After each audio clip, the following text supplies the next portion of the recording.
Madrugada com Deus. Do Templo Espiritual Maria Santíssima. Aproximando a espiritualidade de você. Salve Jesus, salve Maria Santíssima. Bom dia, graças a Deus. Hoje é domingo. Você sabe que para nós, do Templo Espiritual Maria Santíssima, domingo é o dia da família. É o dia em que devemos dedicar a esses espíritos que Deus nos concedeu como nossa família. São espíritos com o qual nós temos compromisso.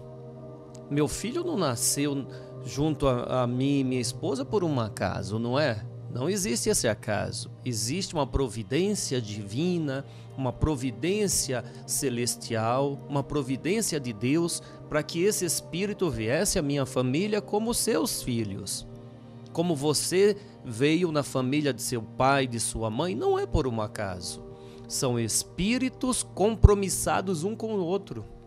Por isso que é importante o cuidar da família, não é? Até no Antigo Testamento, certo? No Antigo Testamento, Moisés trouxe os 10 mandamentos e entre esses mandamentos, cuidar de pai e mãe.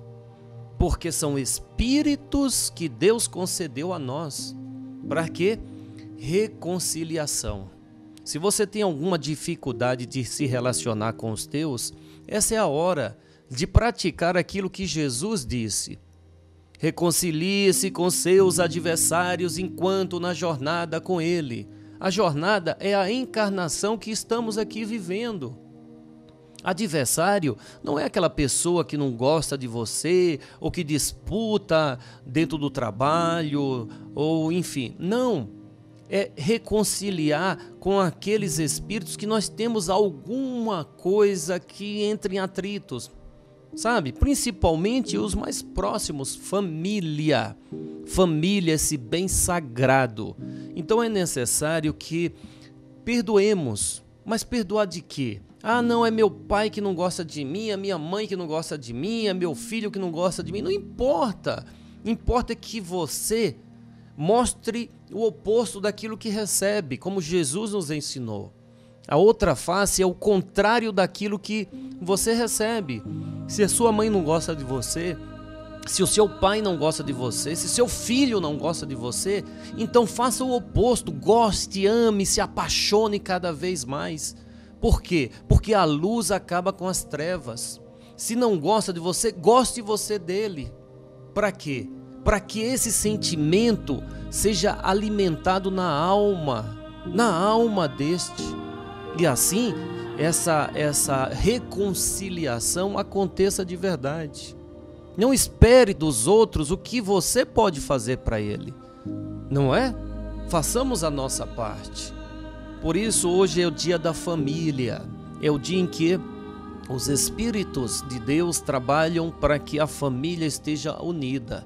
Procura, nesse dia, ligar para os seus parentes, estar com eles, sorrir, sair, se divertir. É importante para que haja mais interação entre as famílias, entre os familiares. Tá certo? Bem, o programa começa, Madrugada com Deus. Estou falando com muito prazer junto com você sobre espiritualidade. Agradeço a sua presença aqui no programa Madrugada com Deus. Você que nos ouve pela Imembuí, um forte abraço, gaúchos de Santa Maria. E vocês que nos acompanham aqui pelas nossas redes sociais. Não é por um acaso, tá, gente? Não acredite no acaso. Acredite na presença de Deus. E Deus te colocou presente aqui para quê? Para que você se encontre. Veja bem, você tem que ter um encontro com Deus. Encontrar a Deus é encontrar Ele dentro de você. Encontrar a Deus não é dentro de uma igreja, de um templo religioso, é encontrá-lo dentro de você. O templo religioso, a igreja, te ajuda a você ter esse encontro de Deus em você. Não é? Jesus disse, vós sois deuses. Olha a responsabilidade com a qual Jesus nos chama. Você é o Deus da sua vida. Encontre esse Deus adormecido em você. E Deus, como Jesus nos apresentou, é amor. Que nos amemos. Que nos amemos. Se ame, se apaixone, cuide de você, para que você tenha condições de cuidar dos teus, dos próximos, das pessoas que Deus coloca em seu caminho. Tá bom? Então vamos ouvir aqui a palavra do cigano espiritual, cigano Julio Del Toro, esse grande espírito amigo que vem trazendo o conhecimento do mundo espiritual para o nosso mundo material. Daqui a pouquinho eu volto. Presta atenção nas palavras desse amigo. Salve Jesus. Salve Maria Santíssima. Todo aquele que busca compreender a sua trajetória na Terra, busca entender não apenas o dia de hoje, mas também nos dias que se passaram e os dias que se virão. Nossa mente muitas vezes se fecha apenas a um instante do tempo, o instante em que sofremos. Perceba que quando estamos contentes, alegres, não nos preocupamos com o tempo. O tempo passa, o tempo se vive, o tempo se faz. O tempo vem para somar, para agregar, para ajudar. Mas quando o problema vem, estacionamos a nossa mente ali. Temos dificuldade de sair desse estado, desse tempo. Quando nós olhamos com mais calma a nossa vida e observamos quem nós somos, de onde nós viemos, vamos percebendo que as dificuldades sempre foram enfrentadas. Sempre tivemos algum tipo de problema, de desafio, de limite para ultrapassar. Sempre tivemos algo que nos machucou, que nos feriu, que nos adoeceu, que nos empobreceu. E o Espírito, vida após vida, fase após fase, ele foi vencendo. Os conhecimentos do passado trouxeram hoje o que tu és. O que tu já venceu lá atrás trouxe a coragem que tu carrega. Mas as coisas que lá atrás não foram vencidas, não foram aprendidas, é necessário voltar para teu Espírito novamente usar das habilidades da alma e trazer à tua própria vida entendimento. Quando nós prestamos atenção ao que vem depois, o que vem depois da dor, seja ela qualquer dor, o que vem depois de um problema, seja ele qualquer problema, o que vem depois da falta, o que vem depois da perda, sempre vem alguma coisa. Mas a nossa mente muitas vezes se firma apenas aquilo que no dia de hoje nos faz sofrer.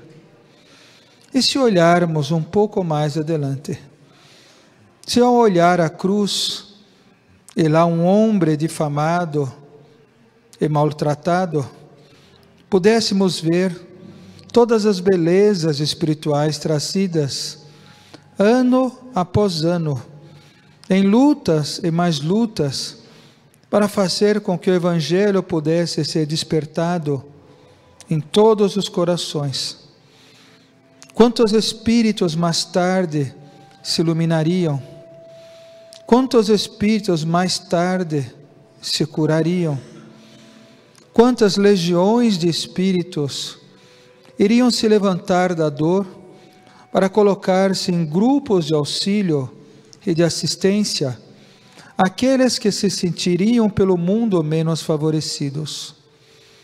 Se olhar apenas a cruz, se olhar apenas a dor, o espírito vai sofrer e vai manter aquele sofrimento enquanto não olhar um pouco mais adiante. Se olharmos um pouco antes da cruz, vamos ver a ceia. e o Cordeiro de Deus fazendo a ceia com todos aqueles que estavam à sua volta. Quantas lições espirituais estavam sendo trazidas. Como estava sendo feito o preparo daquelas almas encarnadas que enfrentariam muitos outros desafios mais tarde. Se olharmos um pouco mais atrás, vamos ver a sogra de Pedro se curar. Vamos ver uma mulher que seria apedrejada sendo perdonada. Vamos ver mudos e surdos se curarem. Vamos ver doentes se limparem. Vamos ver o amor de Deus que permeou toda a vida do Cristo, para que em um ponto da sua vida ficasse registrado em nosso espírito que todos nós podemos vencer. Se hoje algo ruim acontece contigo, olhe para trás. Lembre dos momentos que tu já viveu. Busque as vidas que tu já aprendeu. E tu vai ver que em todas as outras também teve a mão de Deus para te ajudar. Se hoje o teu coração se aperta, porque tu não consegue enxergar a solução que precisa ter, olhe mais longe, depois da montanha, daquela montanha que Jesus disse para tirarmos com a nossa fé, aquela montanha que podemos mover, se quisermos. Imagine você daqui a alguns anos, como tu estará. A dor já vai ter passado, a dificuldade não vai mais existir. Tu estará de outro jeito, de outra forma. Tua mente vai olhar para trás e vai trazer lembranças apenas, mas não mais dor, porque o teu espírito já terá vencido essa fase do teu caminho. Quando olhamos para a nossa vida, devemos ampliar o tempo de Deus, o tempo das realizações, das mudanças, das inovações, o tempo que vai despertar a criatividade, a inteligência, o amor, a simplicidade, o tempo que vai olhar o outro e vai entender com o outro, o tempo que vai olhar a dificuldade e vai aprender com ela, o tempo que vai ver os limites e vai saber que eram apenas degraus para você alcançar o teu próprio desenvolvimento. Quanto tempo é o tempo que tu quiser. Se a mente se firma apenas no problema, ela fica num labirinto vazio e fica caminhando, sem sair do lugar. Se o coração está triste, ele vai permanecer triste até você aceitar a tristeza. Quando tu não mais quiser aceitá-la, aí ele vai se libertar. Aí ele vai dar espaço para trazer uma outra energia. Uma energia que vai te somar, completar, te ajudar, que vai fazer com que você desperte todas as maravilhas do teu espírito, porque você agora aprendeu a desenvolver o teu melhor. Perceba que a riqueza está dentro de nós e abrimos a nossa riqueza quando abrimos o nosso coração, a nossa capacidade de aprender, a nossa capacidade de amar e o nosso desejo de se transformar. Existem muitos mundos, existem muitas formas, existem muitas soluções, mas a nossa mente muitas vezes só vê uma, ou só quer uma. É preciso mudar, sair desse campo ruim que muitas vezes deixamos, para podermos enxergar todas as outras alternativas que Deus quer nos mostrar. É necessário muitas vezes deixar para trás tudo aquilo que tu sabia, para poder estar aberto a aprender tudo outra vez. Eu não acho que o que está deixando para trás é pior, ou é melhor. É simplesmente uma outra forma de fazer, para que uma forma ainda diferente e melhor possa ser trazida a vós. Mentalize qual o tempo que tu quer trabalhar para vós. Tu quer olhar a cruz e o sofrimento? Ou tu quer olhar antes? Ou tu quer olhar depois? Só depende de vós. Que Deus bendiga a todos vosotros. Graças. Graças a Deus. Quanto conhecimento, não é? Milagres, os milagres de Jesus, lições da espiritualidade, não é? O tempo de Deus em nossa vida. Gente, precisamos realmente valorizar cada instante, cada minuto. Sabe, quando nós afirmamos assim, eu acredito em Deus. Você acredita? Me permite fazer essa pergunta para você? Me permite mesmo? Se você me permite, eu estou te perguntando agora. Você acredita em Deus? Se você acredita em Deus, é uma incoerência de nossa parte que dizemos, que afirmamos acreditar em Deus, acreditar que Deus permite alguma coisa que seja contra o nosso crescimento. Se eu acredito que meu pai me ama, mesmo meu pai me chamando a atenção, me castigando, como um pai faz com o seu filho amado que erra ali, me castigando para que eu aprenda que o meu ato foi ruim e eu sinta o resultado da ação ruim que eu fiz, pois o castigo é isso. Jesus, Deus, Ele nos deixa passar por a situação ruim, que são as situações criadas por nós mesmos. Quando você que é pai, que é mãe, castiga o seu filho, é para quê? Por maldade da sua parte ou para que ele entenda que aquele ato ruim dele fez com que ele passasse por aquele problema, ele passasse pelo castigo. E assim ele vai entendendo que toda ação ruim que ele toma, vem uma ação na mesma frequência contra ele. Então o castigo que nós damos aos nossos filhos é ensiná-lo que o mal gera um mal. Se ele praticar alguma coisa ruim, você pega e o castiga. Vou dar um exemplo aqui, meu filho, com brincadeiras excessivas na escola, acabou ofendendo um aluno, e aí a escola me chamou, falou, olha, ele fez isso e isso. Eu o castiguei.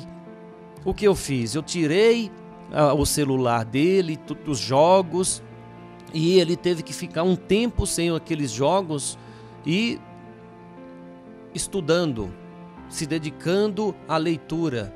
Para ele é um castigo que doeu, claro que doeu. Quem é o jovem que não quer ficar jogando, que quer ser impedido de jogar, né, de entrar na internet? Isso é um castigo. Eu fiz por maldade? Não.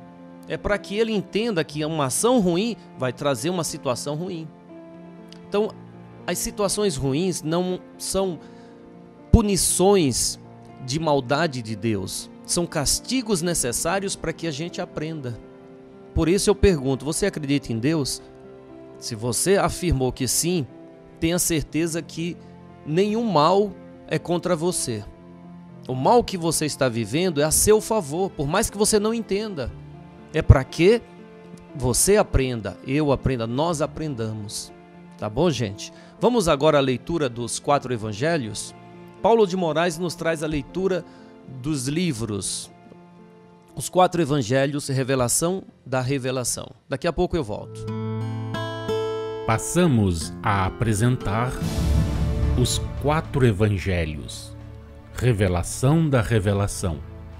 Jean Baptiste Rustin. Narração, Paulo de Moraes.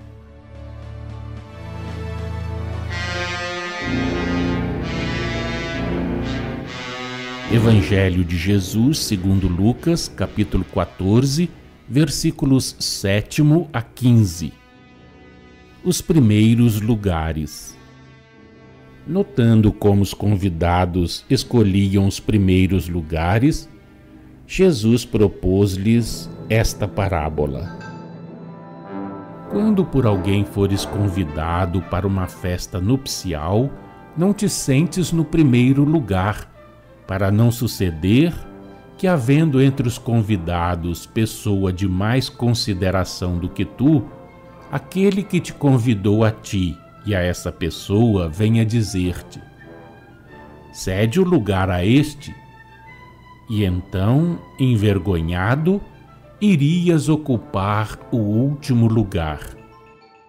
Ao contrário, quando fores convidado, vai tomar o último lugar, a fim de que quando vier aquele que te convidou te diga: amigo, senta-te mais para cima.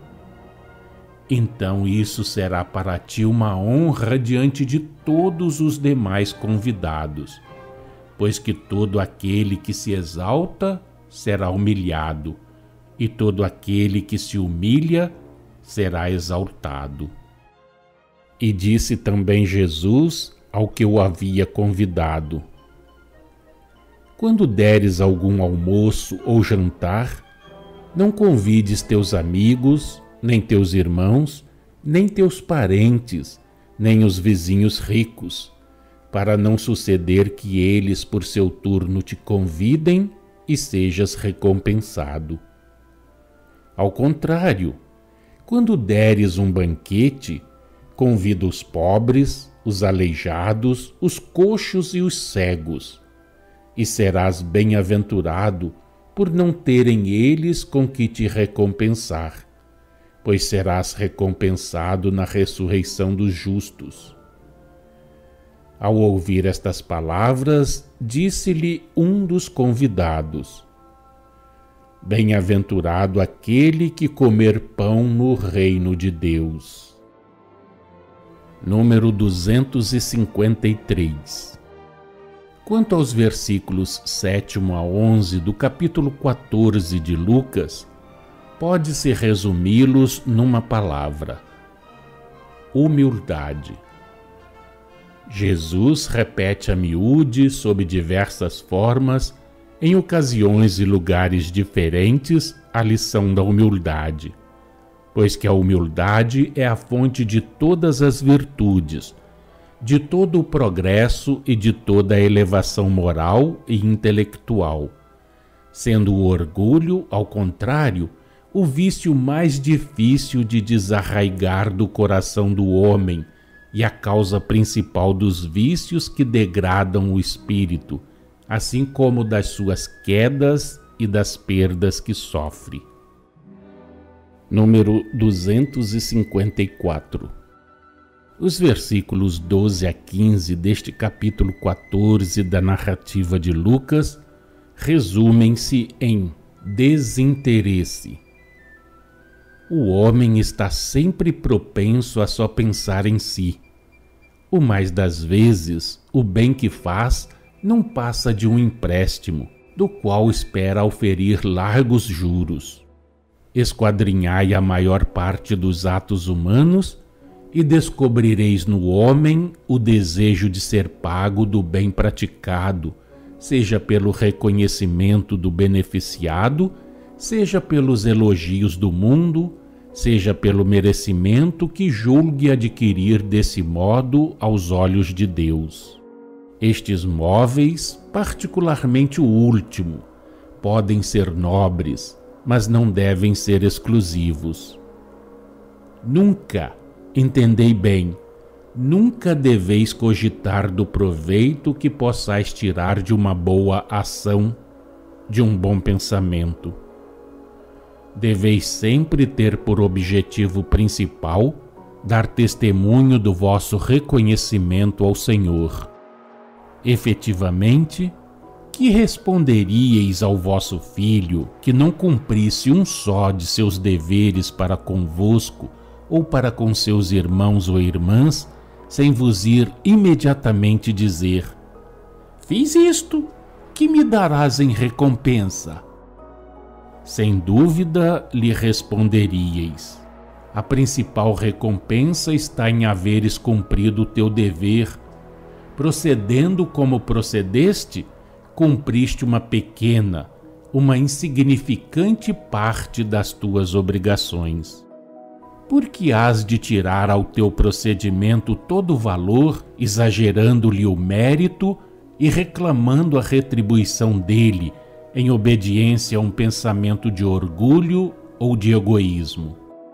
Não vos atenhais à letra que mata. Buscai sempre o Espírito que vivifica nas palavras de Jesus. Ele não pensou em condenar as relações de família, de amizade. Apenas ensinou a prática do desinteresse por toda parte e constantemente no seio da grande família humana.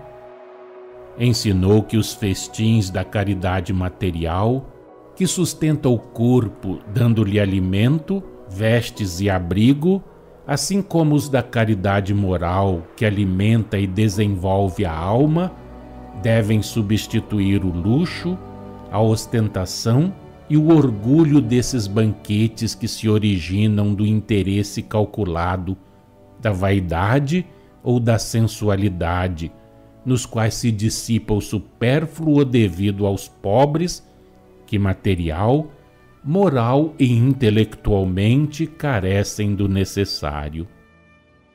Jesus apropriava sua linguagem às inteligências de homens materiais a fim de as abalar e impressionar fortemente.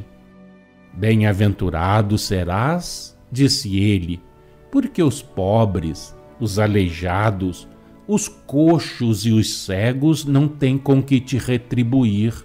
Deus é quem te retribuirá na ressurreição dos justos. Ao ouvir isso, diz o Evangelho, um dos que estavam à mesa disse: Bem-aventurado aquele que comer do pão no reino de Deus. Perfeitamente compreensíveis são estas palavras. Do ponto de vista humano, aludem aos que participam da vida feliz dos justos. Para os homens materiais, qualquer pensamento se reporta à matéria. Daí, o apresentar-se ao espírito do judeu, a ideia dos banquetes celestes. A ressurreição do justo é o seu regresso à pátria. Aquele que durante a sua peregrinação humana viveu submisso às vontades do Senhor, será por este recebido quando voltar à pátria. Para o espírito, a ressurreição do justo consiste em libertar-se ele da necessidade de volver aos mundos inferiores de provações e expiações. Consiste em ascender a mundos superiores ao vosso.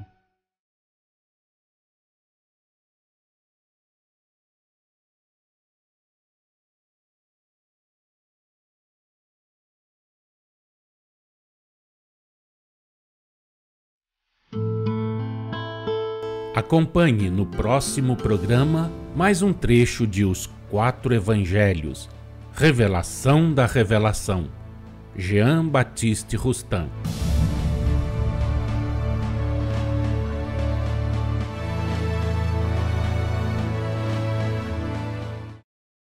Os primeiros minutos de cada dia, o programa Madrugada com Deus entra no ar para trazer para você essa força necessária para que o dia seja rico.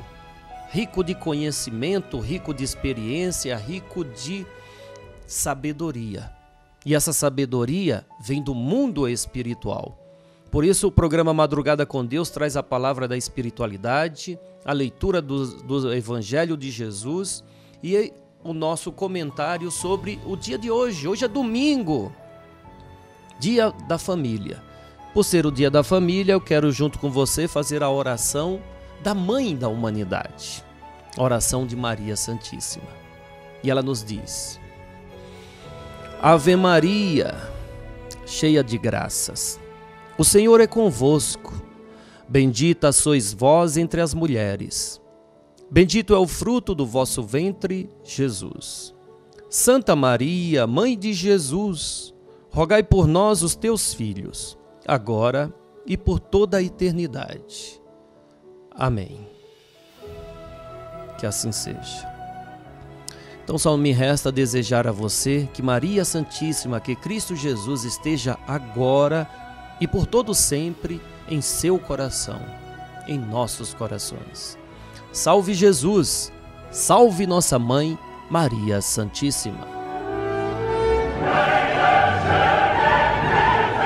Madrugada com Deus. Do Templo Espiritual Maria Santíssima. Aproximando a espiritualidade de você.